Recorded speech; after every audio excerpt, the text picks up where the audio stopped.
பற்றி எறிந்த இந்தியா மற்றும் நியூசிலாந்து மோதிய கடைசி லீக் போட்டி. உச்சக்கட்ட பரபரப்பு, அதிர்ச்சி ரிசல்ட். அதாவது தற்போது நடைபெற்று வரும் சாம்பியன்ஸ் டிராபி தொடரில் பலரும் எதிர்பார்த்து வந்த மிக முக்கியமான போட்டிதாங்க இன்று நடைபெற்ற இந்த இந்தியா நியூசிலாந்து அணிகள் மோதிய போட்டி. ஏனென்றால் ஏ குரூப்பில் இந்த இரு அணிகள்தான் இதுவரை தோல்விகளை சந்திக்காத அணிகளாக இருந்து வந்தது. ஆக இந்த தொடரில் தோல்விகளே சந்திக்காத இரண்டு அணிகள் நேருக்கு நேர் மோதியதால் இதில் எந்த அணி வெற்றி பெற்று புள்ளிப்பட்டியலில் முதல் இடத்தை பிடிக்கும் என்ற எதிர்பார்ப்பு ரசிகர்கள் மத்தியில் இருந்து வந்தது. ஆக அத்தகைய எதிர்பார்ப்புகளுக்கு நடுவே தொடங்கிய இந்த போட்டியில் டாஸை வென்று நியூசிலாந்து அணி முதலில் பந்து வீச்சை தேர்வு செய்திருந்தது. அதனைத் தொடர்ந்து பேட்டிங் செய்ய களமிறங்கிய இந்திய அணி ஆரம்பம் முதலே திணற ஆரம்பித்தது. கிட்டத்தட்ட 7 ஓவர்களுக்கு உள்ளாகவே 3 விக்கெட்டுகளை இழந்து இந்திய அணி மோசமான தொடக்கத்தை வெளிப்படுத்தியது. ஆனால் அதன் பிறகு KL ராகுல், ஸ்ரேயஸ் ஐயர், ஹார்திக் பாண்டியா என இந்த மூவரும் சிறப்பான ஆட்டத்தை வெளிப்படுத்தி இந்திய அணியை சரிவிலிருந்து மீட்டெடுக்க, அதன் விளைவு 50 ஓவர்கள் முடிவில் 249 ரன்கள் எடுத்திருந்தது இந்திய அணி. பின்னர் இந்த இலக்கை சேசிங் செய்ய களமிறங்கிய நியூசிலாந்து அணியும் ஆரம்பம் முதலே லேசாக திணற ஆரம்பித்தது.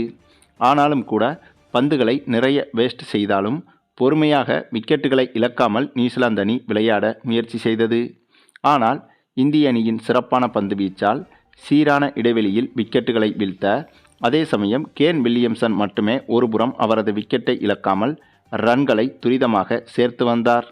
இது இந்திய அணிக்கு பெரும் சிக்கலாகவும் அமைந்தது.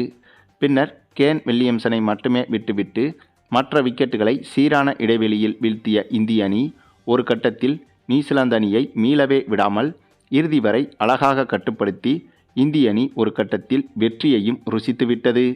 இதனால் பலரும் எதிர்பார்த்த இந்த ஆட்டத்தில் இந்திய அணி வெற்றி பெற்று ஏ குரூப்பில் முதல் இடத்தை பிடித்திருக்கிறது. இதன் காரணமாக செமிஃபைனலில் இந்திய அணி ஆஸ்திரேலிய அணியை எதிர்கொள்ளும் என்பதும் குறிப்பிடத்தக்கது.